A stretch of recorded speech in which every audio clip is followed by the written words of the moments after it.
नमस्कार छात्रों, सुधीर शर्मा क्लासेस पर आपका स्वागत है। आज हम देख रहे हैं क्लास 10th साइंस का चैप्टर फर्स्ट। इसका ये तीसरा वीडियो है। इसके पहले हम 2 वीडियो पहले डाल चुके हैं। आज हम ये समझेंगे कि रासायनिक अभिक्रियाएं कितने प्रकार की होती है, उन्हें उदाहरण के द्वारा भी समझेंगे।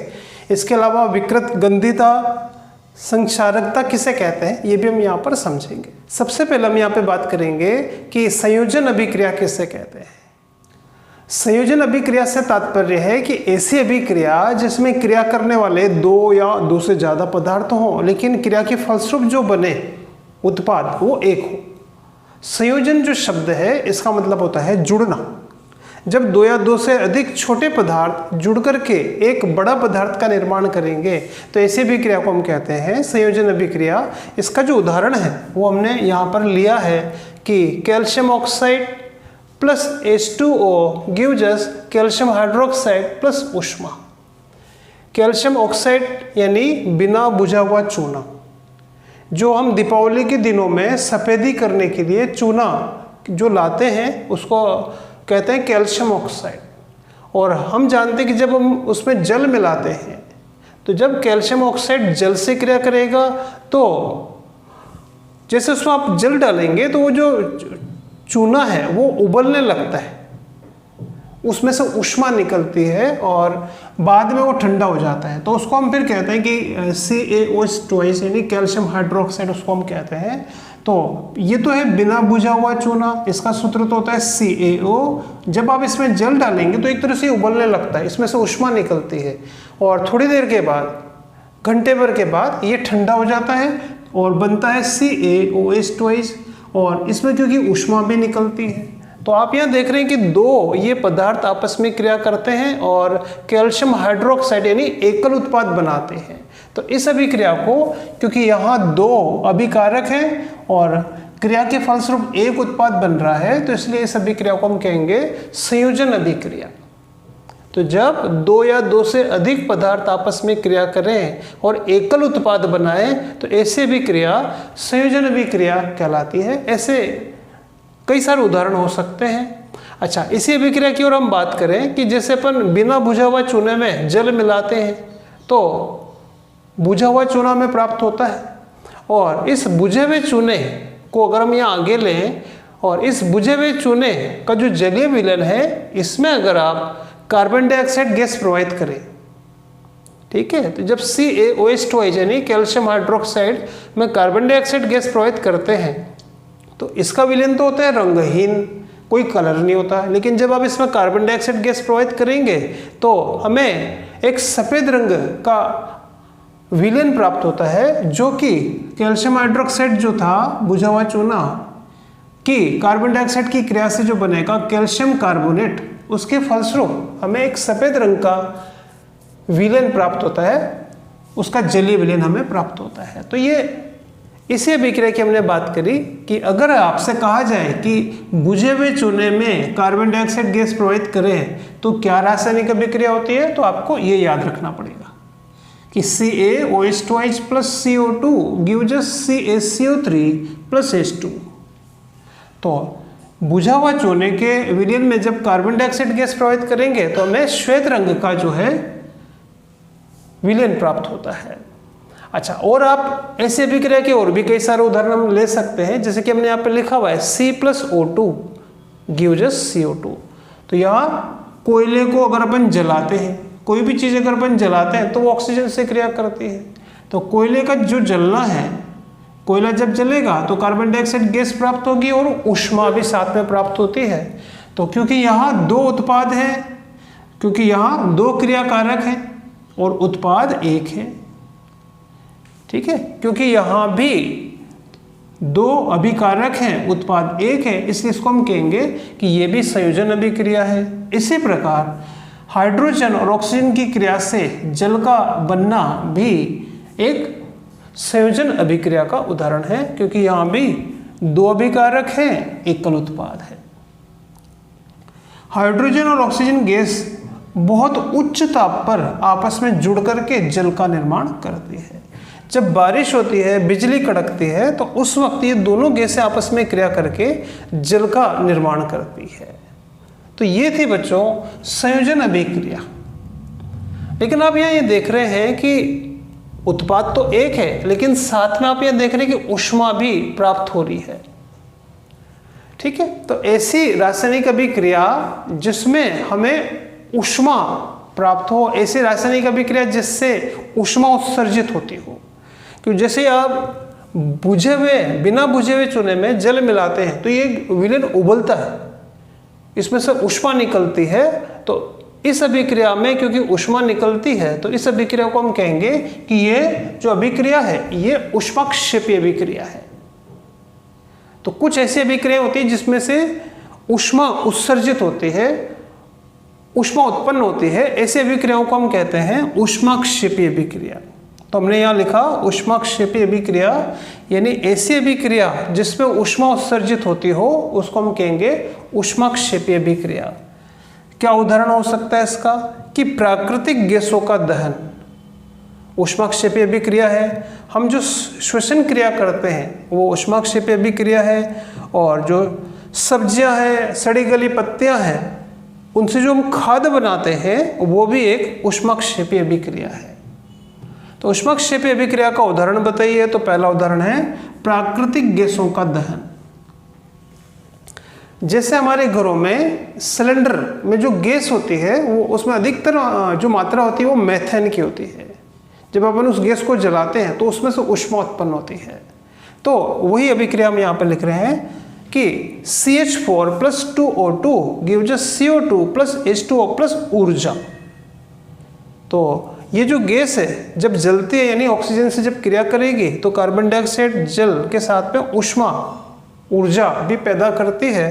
तो ऐसी अभिक्रिया जिसके परिणाम स्वरूप हमें ऊष्मा और ऊर्जा प्राप्त हो, ऐसी अभिक्रिया को हम कहते हैं ऊष्माक्षेपी अभिक्रिया। और क्या उदाहरण हो सकता है? तो उदाहरण है श्वसन। हमारे शरीर में जो श्वसन की क्रिया है वो भी एक ऊष्माक्षेपी अभिक्रिया है। किस प्रकार कि जैसे अपन भोजन करते हैं, भोजन में कई सारे घटक होते हैं। भोजन में जैसे अपन आलू या चावल अगर हमारे भोजन में है तो इन सब में प्राप्त होता है कार्बोहाइड्रेट, और कार्बोहाइड्रेट जो है वो पाचन के द्वारा छोटे छोटे पदार्थ में टूट जाता है। तो कार्बोहाइड्रेट पाचन के द्वारा ग्लूकोज में बदल जाता है, और ग्लूकोज जो है जब हम श्वसन क्रिया करेंगे ऑक्सीजन जो अंदर खींचते हैं उससे क्रिया करके हमारे शरीर को ऊर्जा प्रदान करता है, ऊष्मा प्रदान करता है। तो अतः हम ये कह सकते हैं कि जो श्वसन है वो हमारे शरीर में ऊर्जा उत्पन्न करती है। ये ऊर्जा ATP के रूप में हमारे शरीर में संग्रहित होती रहती है। अतः श्वसन जो है ये एक ऊष्माक्षेपी अभिक्रिया है। इसको हमने रासायनिक समीकरण के रूप में इस तरह से लिखा है C6H12O6 + 6O2 + 6H2O gives us 6CO2 carbon dioxide + 12H2O + ऊर्जा यहाँ पे हमें प्राप्त होती है। C6H12O6 जो है वो ग्लूकोज का सूत्र है। इसी तरह से कई जगह घरों में जहाँ पालतू पशु पाले जाते हैं, गाय भैंसे पाली जाती है, तो वहाँ पे जो सड़ी गली पत्तियाँ होती है उनको एक जगह पे गड्ढा करके डाला जाता है। कई दिनों तक जब उसमें डालते हैं तो वो जो सड़ी गली पत्तियाँ हैं, गोबर के जो अंश है, ये सब मिलकर के जो है बाद में एक खाद में बदल जाते हैं। ऐसी पदार्थ को हम कहते हैं कंपोस्ट खाद। इसका उपयोग खेतीबाड़ी में उर्वरक के रूप में, खाद के रूप में किया जाता है। तो शाक और सब्जियों से कंपोस्ट खाद का बनना भी ऊष्माक्षेपी अभिक्रिया है, क्योंकि इस अभिक्रिया में भी ऊष्मा उत्पन्न होती है। वो जो ऊष्मा है वो कंपोस्ट खाद बनाने में मदद करती है। तो यहाँ हमने समझा बच्चों, यहाँ हमने समझा कि संयोजन अभिक्रिया किसे कहते हैं और ऊष्माक्षेपी अभिक्रिया किसे कहते हैं। अब हम आगे बढ़ते हैं बच्चों। अब हम बात करेंगे वियोजन अभिक्रिया की। क्या होती है वियोजन अभिक्रिया? तो वियोजन जो शब्द है इसका मतलब होता है टूटना। वियोजन से मिलता जुलता शब्द है अपघटन। तो वियोजन अभिक्रिया को हम अपघटन अभिक्रिया भी कह सकते हैं। तो वियोजन का मतलब है टूटना। तो ऐसी रासायनिक अभिक्रिया जिसमें एकल अभिकारक, यानी अभिकारक तो एक हो लेकिन उत्पाद एक से ज़्यादा हो। तो जब कोई बड़ा पदार्थ छोटे छोटे पदार्थों में टूट जाए तो ऐसी अभिक्रिया को कहते हैं वियोजन अभिक्रिया। तो ऐसी अभिक्रिया जिसमें एकल अभिकर्मक टूटकर दो या दो से अधिक छोटे छोटे उत्पाद बनाता है उसको हम कहते हैं वियोजन अभिक्रिया। वियोजन जो शब्द है इसका मतलब होता है टूटना। अब कोई भी पदार्थ ऐसे साधारण परिस्थितियों में वियोजित नहीं होता है। वियोजित कब होगा? जब आप या तो उसको ऊष्मा प्रदान करें, या उसको अगर आप सूर्य के प्रकाश में रखें, या उसको विद्युत इलेक्ट्रिसिटी प्रदान करें। तो कुछ पदार्थ ऊष्मा पाकर टूटते हैं, कुछ पदार्थ सूर्य के प्रकाश में टूटते हैं, और कुछ पदार्थ विद्युत इलेक्ट्रिसिटी के द्वारा दो या दो से अधिक पदार्थों में टूट जाते हैं। तो ऐसी अभिक्रिया जिसमें एक अभिकर्मक टूटकर दो या दो से अधिक उत्पाद बनाता है उसको हम कहते हैं वियोजन अभिक्रिया। इसके उदाहरण क्या हो सकते हैं तो आगे देखते हैं। जैसे कि यहाँ पे उदाहरण है 2FeSO4।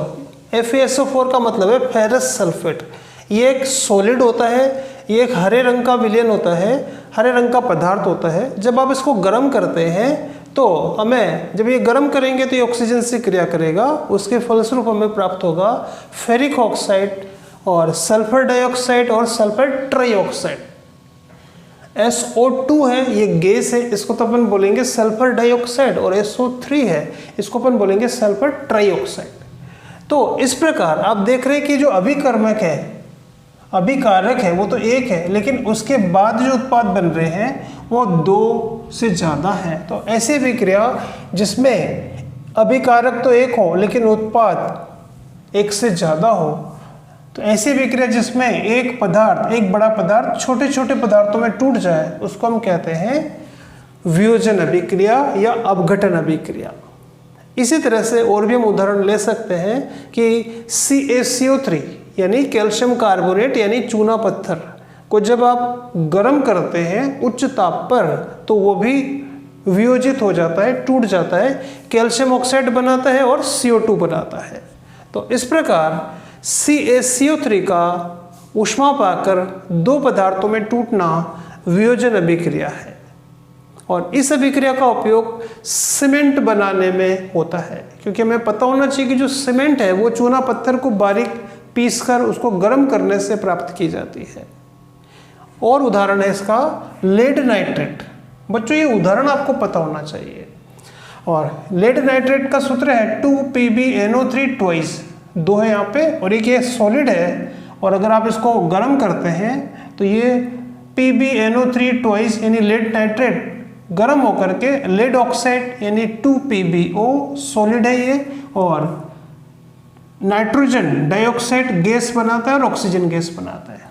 तो यहाँ लेड नाइट्रेट का ऊष्मा पाकर दो या दो से अधिक पदार्थों में टूटना कहलाएगा वियोजन अभिक्रिया। जब आप लेड नाइट्रेट को गर्म करते हैं तो यहाँ पर भूरे रंग की एक गैस बनती है, और वो भूरे रंग की जो गैस है वो नाइट्रोजन ऑक्साइड के बनने से हमें, वो गैस हमें बनने से भूरा रंग यहाँ पे हमें प्राप्त होता है। इसी प्रकार जल को भी विघटित किया जा सकता है। अगर आप कोई पात्र लें और उसमें जल भर दें और उसमें धारा प्रवाहित की जाए तो इलेक्ट्रोड, उसमें धन इलेक्ट्रोड और ऋण इलेक्ट्रोड उसमें अगर लगाया जाए, तो अगर आप इसी प्रकार हम जल में अगर विद्युत प्रवाहित करेंगे तो जल भी विघटित हो जाता है दो गैसों में, हाइड्रोजन और ऑक्सीजन। हाइड्रोजन तो हमें प्राप्त होगा कैथोड पर यानी ऋण इलेक्ट्रोड पर, और ऑक्सीजन गैस हमें प्राप्त होगी एनोड पर यानी धन इलेक्ट्रोड पर। ठीक है, तो इस प्रकार जल का विद्युत पा करके दो गैसों में टूटना कहलाएगा ये एक वियोजन अभिक्रिया है। इसी प्रकार और उदाहरण हम ले सकते हैं कि सिल्वर क्लोराइड 2AgCl एक ठोस होता है, सफ़ेद रंग का होता है, और आप जब इसको सूर्य के प्रकाश में रखेंगे, सिल्वर क्लोराइड को सूर्य के प्रकाश में रखते हैं तो इसका रंग बदल जाता है। तो ये जो श्वेत रंग का होता है ये धूसर रंग का हो जाता है, क्योंकि यहाँ इस अभिक्रिया में जब आप AgCl को सूर्य के प्रकाश में रखेंगे तो ये दो उत्पाद बनाता है, यानी विघटित हो जाता है। तो ये जो अभिक्रिया है कि 2AgCl सूर्य का प्रकाश gives us 2Ag plus Cl2, क्योंकि यहाँ उत्पाद एक से ज़्यादा है और अभिकारक एक है, तो एक बड़े पदार्थ का छोटे पदार्थों में यहाँ भी हम टूटना देख रहे हैं, तो ये भी एक तरह की वियोजन अभिक्रिया है। इसी तरह से 2AgBr यानी सिल्वर ब्रोमाइड को भी आप सूर्य के प्रकाश में रखेंगे तो वो भी 2 या 2 से अधिक पदार्थों में टूटता है। तो ये सब आप देख रहे हैं कि ये सब वियोजन अभिक्रिया के उदाहरण हैं। लेकिन आप यहाँ देख रहे हैं कि विघटित होने के लिए या तो आप सूर्य का प्रकाश दे रहे हैं, या उसको करंट दे रहे हैं, या उसको गर्म कर रहे हैं।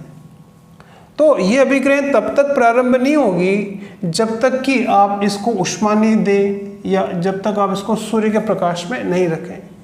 यानी इन अभिक्रियाओं में हमें पहले ऊष्मा देनी पड़ती है।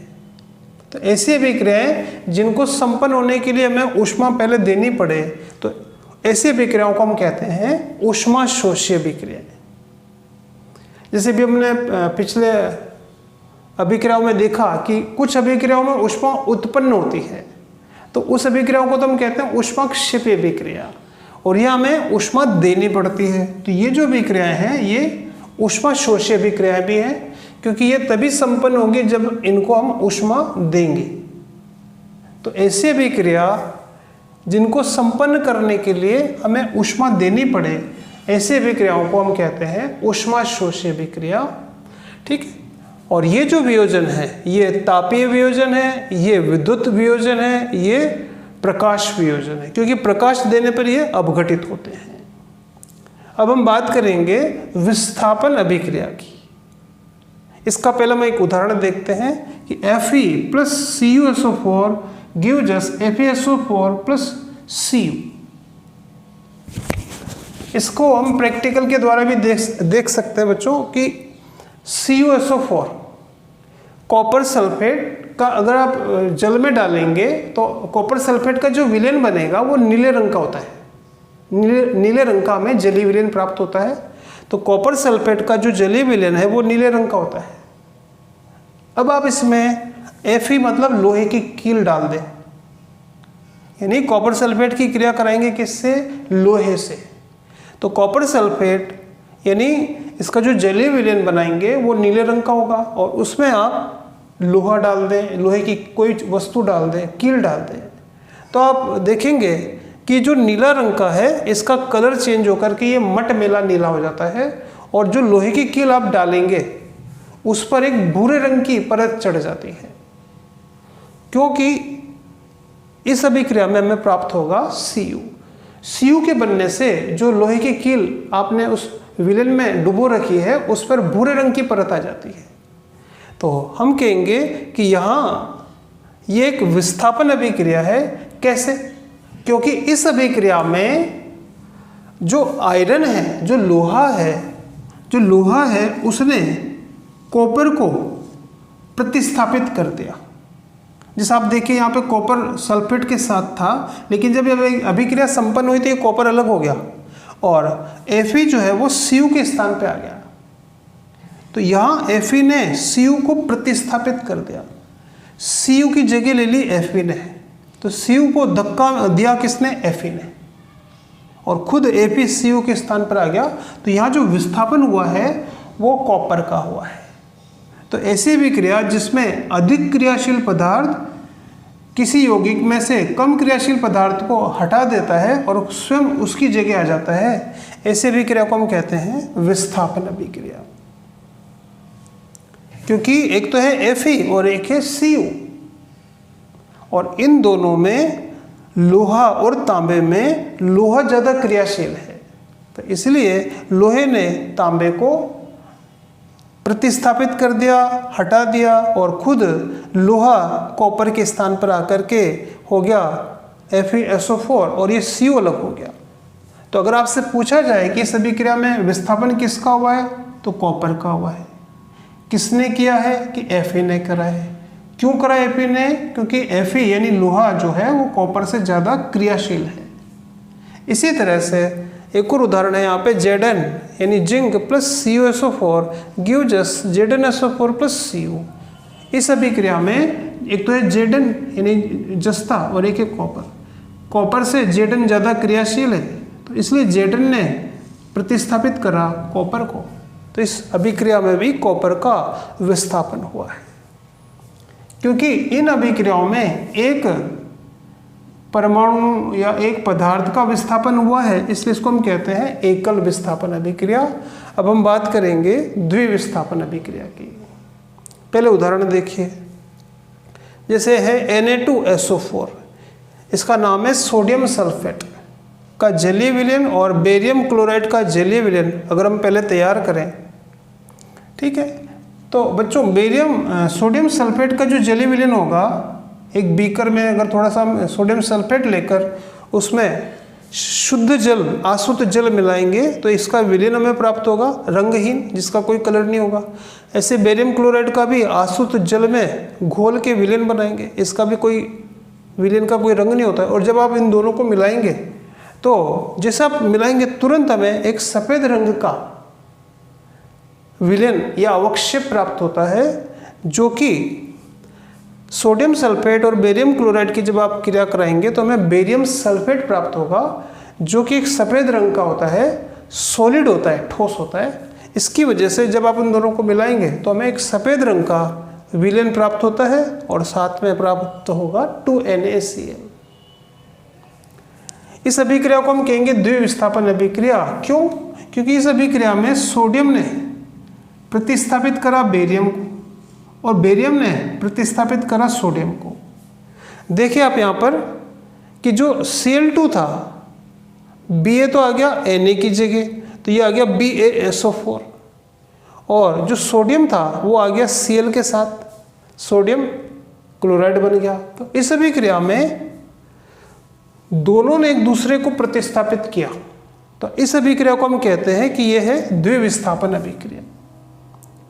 तो इस अभिक्रिया के अंदर सोडियम ने विस्थापित करा बेरियम को और बेरियम ने विस्थापित करा सोडियम को, तो इसलिए यह द्विविस्थापन अभिक्रिया है।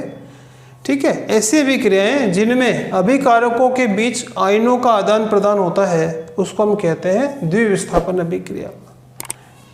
ठीक है, तो ये है द्विविस्थापन अभिक्रिया। इसके बाद हम बात करेंगे उपचयन अपचयन अभिक्रिया की। बच्चों, अब हम बात करेंगे कि उपचयन और अपचयन अभिक्रिया किससे कहते हैं। इनका अन्य नाम है ऑक्सीकरण और अपचयन अभिक्रिया किससे कहते हैं। किसी भी पदार्थ से ऑक्सीजन का जुड़ना कहलाता है उपचयन या ऑक्सीकरण। किसी पदार्थ से अगर ऐसी अभिक्रिया जिसमें किसी पदार्थ से ऑक्सीजन जुड़ रहा है तो हम कहेंगे उस पदार्थ का हो रहा है ऑक्सीकरण या उपचयन।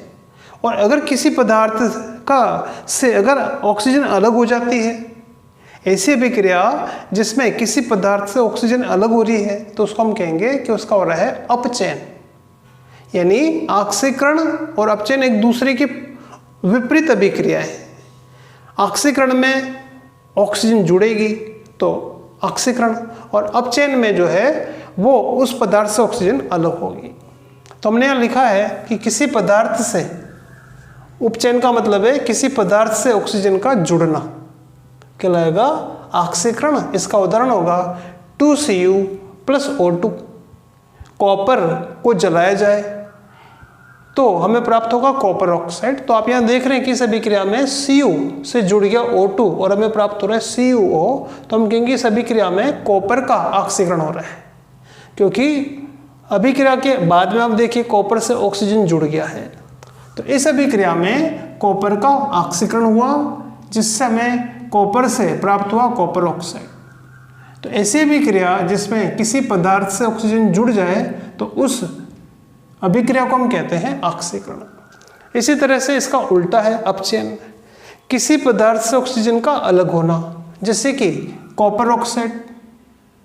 जैसे आप कॉपर को गर्म करेंगे तो उस पर काले रंग की परत आ जाती है, क्योंकि कॉपर ऑक्साइड बनने से काले रंग की परत आ जाएगी। आप उस गर्म काले रंग का जो पदार्थ है CuO, उस पर अगर आप हाइड्रोजन गैस प्रोवाइड करेंगे तो वो काले रंग की परत हट जाती है, वापस हमें भूरा रंग प्राप्त हो जाता है कॉपर का। तो देखिए इस अभिक्रिया को कि इस अभिक्रिया में CuO क्रिया करता है H2 से और हमें प्राप्त होता है Cu प्लस H2। तो इसमें आप देखिए कि Cu के साथ O जुड़ा हुआ था, लेकिन अभिक्रिया खत्म हुई तो Cu से O अलग हो गया। तो हम कहेंगे कि इस अभिक्रिया में जो है कॉपर ऑक्साइड का अपचयन होने से कॉपर प्राप्त हुआ है। तो ऐसी अभिक्रिया जिससे ऑक्सीजन अलग हो उसको हम कहते हैं अपचयन अभिक्रिया। अब हम बात करेंगे रेडॉक्स अभिक्रिया की। रेडॉक्स अभिक्रिया का मतलब हमने डेफिनेशन लिखी है कि ऐसी अभिक्रिया जिसमें एक पदार्थ का तो हो रहा हो ऑक्सीकरण और उसी अभिक्रिया में दूसरे पदार्थ का हो रहा हो अपचयन। तो ऐसी अभिक्रिया जिसमें ऑक्सीकरण और अपचयन दोनों हो रहा हो, दोनों में दिखाई दे रहा हो, तो ऐसी अभिक्रिया को हम कहते हैं रेडॉक्स अभिक्रिया। इसी अभिक्रिया का हम उदाहरण लें कि जैसे CuO plus H2 gives us CO plus H2O। तो आप ये देखिए कि CuO है, अभी Cu के साथ O जुड़ा हुआ है और अभिक्रिया खत्म होने पर Cu रह गया, यानी इससे ऑक्सीजन अलग हो गया। कॉपर ऑक्साइड से ऑक्सीजन अलग होकर कॉपर प्राप्त हुआ है, तो हम कहेंगे कॉपर ऑक्साइड का अपचयन होने से हमें प्राप्त हुआ है कॉपर। इसी तरीके से दूसरे अभिकारक को देखिए, हाइड्रोजन, अभिक्रिया खत्म हुई तो हमें प्राप्त हो रहा है H2O। तो जो ऑक्सीजन इससे अलग हुआ वो जुड़ गया इस H2 से, तो H2 से ऑक्सीजन जुड़ गया है, तो हम कहेंगे कि यहाँ ऑक्सीजन हाइड्रोजन का तो हुआ है ऑक्सीकरण और कॉपर ऑक्साइड का हुआ है अपचयन। तो ऐसी अभिक्रिया जिसमें एक पदार्थ का तो हो रहा हो अपचयन और दूसरे पदार्थ का हो रहा हो ऑक्सीकरण, ऐसी अभिक्रियाओं को हम कहते हैं रेडॉक्स अभिक्रिया। अब हम बात करेंगे संक्षारण क्या होता है। ठीक है, तो धातुएं जो है क्रियाशील होती है, कुछ धातुएं क्रियाशील होती है जैसे कि लोहा है, तांबा है, क्रियाशील होते हैं, जबकि सोना जो है वो कम क्रियाशील होता है। तो जब धातुएं जैसे लोहा, तांबा आदि या चांदी आदि जब वायु में ऑक्सीजन के संपर्क में आती है, नमी के संपर्क में आती है, तो जैसे लोहा है, लोहा जब ऑक्सीजन और नमी के संपर्क में रहता है तो लोहा जो है इनसे क्रिया कर लेता है, फलस्वरूप लोहे पर जंग लग जाता है। भूरे रंग का आपने देखा होगा कि जंग लग जाता है। तो किसी धातु की ऑक्सीजन से क्रिया करके उस पर जंग लगना कहलाता है संक्षारण। लोहे पर भूरे रंग का लगता है जंग, है ना, और तांबे पे हरे रंग का जंग लगता है। तो इसी प्रकार किसी धातु पर जो जंग लगता है, धातु की जो ऑक्सीजन से क्रिया करने से जो जंग लगता है, उस क्रिया को हम कहते हैं संक्षारण। और संक्षारण लगने से जो मशीन है, पुर्जे हैं, जब उनमें जंग लग जाएगा, संक्षारण होगा, तो वो धातु कमजोर हो जाती है। तो हमें यूँ कह सकते हैं कि संक्षारण से हानि होती है। जो लोहे के पुल बनाए जाते हैं, जब उन पे जंग लग जाता है, जब उनका संक्षारण होता है, तो वो पुल कमजोर हो जाता है। तो अतः धातुओं को संक्षारण से बचाने के लिए हम उस धातु पर पेंट करते हैं, वार्निश कर देते हैं। अंतिम टॉपिक है बच्चों विकृत गंधिता। विकृत गंधिता का मतलब है कि कोई खाद्य पदार्थ जो अगर आप खुले में रखेंगे तो वो खाद्य पदार्थ 1-2 दिन के बाद जो है उसमें की गंध है, उसका स्वाद जो है वो परिवर्तित हो जाता है। जो ताज़ा वस्तु है वो वायु के जब संपर्क में आती है तो उसकी जो है गंध है, उसका जो स्वाद है वो बदलना शुरू हो जाता है। तो इस क्रिया को हम कहते हैं विकृत गंधिता। ठीक है, तो इसका क्या अपन डेफिनेशन दे सकते हैं कि जब वसा युक्त या तेलीय पदार्थ जब वायु के संपर्क में आते हैं तो उनका होता है उपचयन, उसके फलस्वरूप उनका जो गंध है, उनका जो स्वाद है वो बदल जाता है, वस्तुएं खराब हो जाती है। तो इस अभिक्रिया को हम कहते हैं विकृत गंधिता। वसायुक्त या तेलीय पदार्थों का ऑक्सीजन के संपर्क में आने से उनका स्वाद या गंध का बदलना कहलाता है विकृत गंधिता। तो विकृत गंधिता से बचने के लिए बच्चों आपने देखा होगा कि जो चिप्स बनाने वाली जो कंपनियां होती है, वो जो चिप्स है जिन थैलियों में पैक करती है, उन थैलियों में नाइट्रोजन गैस भर देती है, थैली फुली हुई रहती है। तो वो जो चिप्स वगैरह उसके अंदर है वो ऑक्सीजन के संपर्क में नहीं आए, इसके लिए उनमें थैलियों के अंदर जो है वो नाइट्रोजन गैस भर देते हैं। उससे नाइट्रोजन गैस बढ़ने से वो जो तेलीय पदार्थ है, वो जो चिप्स वगैरह है, वो ऑक्सीजन के सीधे संपर्क में नहीं रहते हैं, तो तुरंत खराब नहीं होते हैं। तो अगर आपसे पूछा जाए कि चिप्स बनाने वाली कंपनियां थैली में नाइट्रोजन गैस क्यों भरती है, तो हम कह सकते हैं कि उस विकृत गंधता को रोकने के लिए, उस वस्तु को खराब होने से बचाने के लिए वो उस थैली के अंदर नाइट्रोजन गैस भरती है। नाइट्रोजन गैस जो है वो ऑक्सीजन की क्रियाशीलता को कम करती है। तो इस तरह से बच्चों हमने समझने का प्रयास किया है इस पाठ को 3 वीडियो में। अगर आप तीनों वीडियो देखेंगे, जैसे ये 3rd पार्ट है, इसके पहले हमने 1st और 2nd पार्ट अपलोड कर रखा है, तो आप तीनों वीडियो देखेंगे तो काफ़ी कुछ आपको ये पार्ट समझ में जरूर आएगा। कुछ रिएक्शन जो हमने यहाँ पे लिखी थी, तो ये रिएक्शन आपको खुद लिखना पड़ेगा, याद करनी पड़ेगी, इंपॉर्टेंट पार्ट है। वीडियो अगर आपको अच्छा लगता है तो चैनल को सब्सक्राइब करें और वीडियो को आगे शेयर भी जरूर करना चाहिए। ठीक है।